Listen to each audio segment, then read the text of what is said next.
Many people get killed working for BP unnecessarily. I was lead counsel in the Texas City explosion. Long story short, a unit, one of 30 at that plant, blew up. It blew up because BP, over the 7 years prior, had stripped all of the revenue that was earmarked to keep that unit running out of their budget. They quit fixing things. They left antiquated technology. A $100 software system that would have put their control room in interlock safety shutdown would have kept that unit from blowing up. An interlock safety system that's required in the European operations.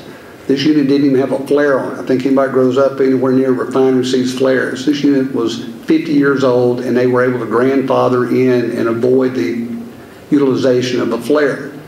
When they rebuilt that unit in '84, they were required to put a flare on it.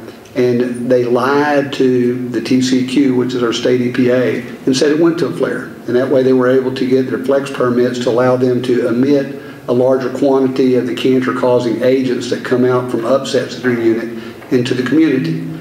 When we ran that to ground in our case, we found out that the way they were able to get that permit passed and lied to the regulatory agencies about the fact that you went to a flare was because they hired the person that was in charge of regulating to come to work for BP.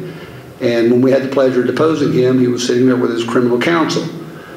And we've seen criminal counsel again in this case. When the House Judiciary called representatives of BP to come up and testify several weeks when we were there, actually I think it was before that, the House Energy and Commerce, the BP representative asked to testify, pled the fifth, did not show.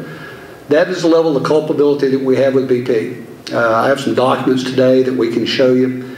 From our case in 2005, as lead counsel for the 15 people were killed that were mostly secretarial and staff workers and trailers. Hundreds more were burned, amputated, crippled for life or scarred for life, physically or mentally. Windows blew out miles away. And it was all needless and unnecessary and highly avoidable at many different levels. They didn't even have the alarms working on this unit. Can you imagine kids going to school with the alarms not working? They knew the alarms were default, weren't working, and they started the unit up that day anyway. That's the kind of company we're dealing with BP.